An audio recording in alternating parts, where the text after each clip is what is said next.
যারা বিবাহ করো নাই, অন্তত যেই মেয়েটাকে বিয়ে করতে চাও, এক নম্বরে দেখবি কোরআন পড়তে জানেনি। এক নম্বরে কি দেখবেন বলেন? কি কোরআন দেখবেন? তো বিদেশের ভিসা দিব কে? বিয়া করতে গেলে যুবক আগে কন্টাক্ট করে বিদেশের ভিসা দিবানি, মাইয়া নিব না হয় নিব না, আসেনি? এই যুবক ভাই, শ্বশুর বাড়ি থেকে পচা পায়খানা তুই যৌতুকের নামে ভক্ষণ করিস না। আল্লাহ তোমাকে হাত দিয়েছে, হাতের শক্তি দিয়ে কামাই করো, বাহাদুরি করো, আর বলো ও স্ত্রী শুধু না, আমার শ্বশুর বাড়ির সবাই খেয়ে যাও, কিন্তু তোমার বাড়ি থেকে আমি একটা পয়সাও নিব না। আর যদি এই পচা পায়খানার নিয়ত থাকে, বিয়ার আগের রাত্রে হাতের কবজা দুইটা কেটে ফেলবি, তুই পুরুষ নামের কলঙ্ক। শুধু কলঙ্কই না, তুই ডাকাত, তুই ইতর, তুই চোর, তুই বড় জালেম। এরে নবীর উম্মতের দল, 5 ওয়াক্ত নামাজ পড়ো আর কোরআন ওয়ালার পেছনে যাও। কোরআন পড়ো, মজার একটা কিতাব আল্লাহর কোরআন। আমার দেশের ছোট ছোট ছেলেরা বাহিরের দেশে গিয়া শুধু কোরআন পড়ে 1 নাম্বার পুরস্কার নিয়ে আসতেছে। ওই কোরআন আজ মুসলমানের ঘরে যদি না থাকে, বলো কারা কোরআন পড়বে? স্কুলে পড়ো বাধা নাই, কলেজে পড়ো বাধা নাই, ভার্সিটিতে পড়ো বাধা নাই, তবে আমগো ইমানের দিলের তামান্না, তোমরা প্রত্যেকটা ক্লাসে ক্লাসে কোরআনের 1টা ঘন্টা দাও। তোমাদের শিক্ষকদের জানায় দাও, কলেজ কর্তৃপক্ষকে যদি বলো, স্যার আমরা তো মুসলমানের সন্তান, আমাদের সাবজেক্ট ওয়ারি ক্লাসের ফাঁকে 1টা ক্লাস দেন শুধু আল্লাহর কোরআন শিখার জন্য। এটা তোমার দাবি, তুমি জানাইতে থাকো। আর যতদিন দাবিটা পূরণ হবে না, ততদিন পর্যন্ত মসজিদের একজন ইমামের কাছে গিয়া ফজরের নামাজের পরে 1 ঘন্টা, যদি সময় না থাকে ঘুমের আগে এশার পরে 1টা ঘন্টা সময় দিয়ে কোরআন শিখো। 2-3 মাসের বেশি লাগবে না কোরআন শিখার জন্য। আল্লাহর কোরআন এত মজার যে কোরআনের তেলাওয়াত শুনে বেঈমানেরা কালেমা পড়ে। আজকে সেই কোরআন আপনি মুসলমান কেন পারবেন না? আপনার সব পারার সুযোগ থাকে, সব সাবজেক্ট ওয়ারি পড়ার সুযোগ থাকে, আল্লাহর কোরআন শিখার সুযোগ থাকবে না, এটা মুসলমান বলতে পারে না। অনুরোধ করে বলছি রে যুবক, আমি একটু আগেও বলেছি, আপনার কবরে আপনি যাবেন, আমার কবরে আমি যাব। আপনার প্রশ্নের জবাব আপনি দিবেন, আমার জবাব আমি দিব।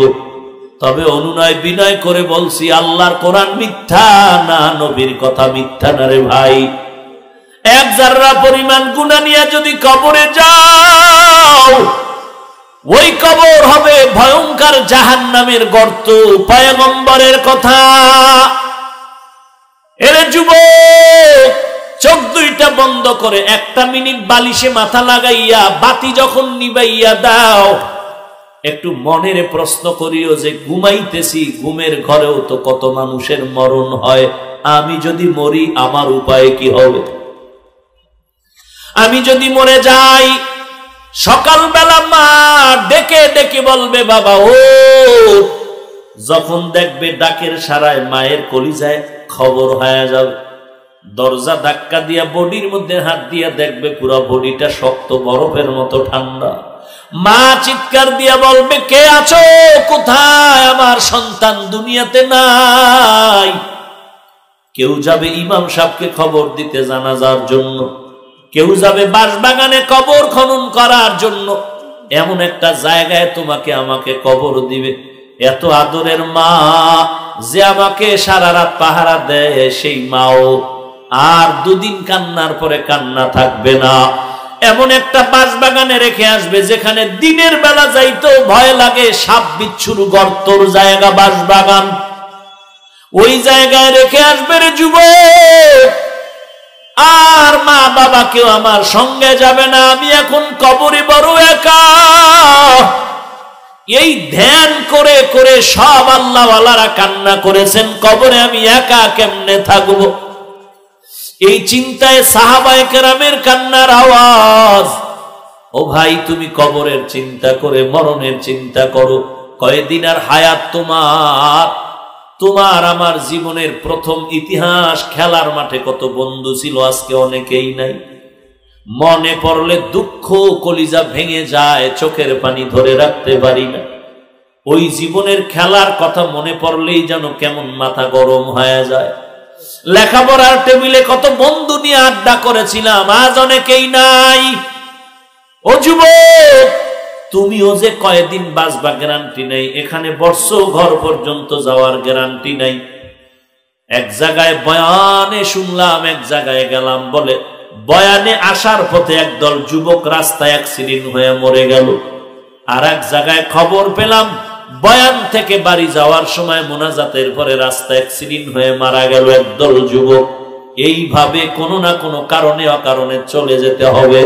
কিন্তু কি নিয়ে কবরে যাইতেছো, কি রেখে দুনিয়াতে যাইতেছো, হিসাব মিলাও। ওই কবরের প্রশ্ন কিন্তু তিনটা। এক নম্বরে রবের পরিচয় দাও, ধর্মের পরিচয় দাও, রাহমাতুল লিল আলামিনের পরিচয় দাও। যারা দুনিয়াতে রবের সাথে সম্পর্ক আছে তারা বলবে রব্বি আল্লাহ, আমার রব আল্লাহ।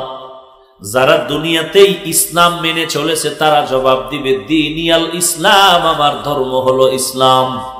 যারা দুনিয়ার হায়াতে নবীর সুন্নাত মেনে চলেছে তারা বলবে, ওই ব্যক্তিকে বলবে হুয়া মুহাম্মদ সাল্লাল্লাহু আলাইহি ওয়া আলিহি ওয়াসাল্লাম। আর যারা দুনিয়াতে রবের সাথে সম্পর্ক করে নাই, ইসলাম মানে নাই, সুন্নতের মালা গলায় লাগায় নাই, ওরা কবরে তিনটা প্রশ্নের জবাবে বলবে হা হা লা আদরি, হা হা লা আদরি, হা হা লা আদরি। বড় আফসোস, বড় আফসোস, আমি কিছুই জানি না, কিছুই জানি না।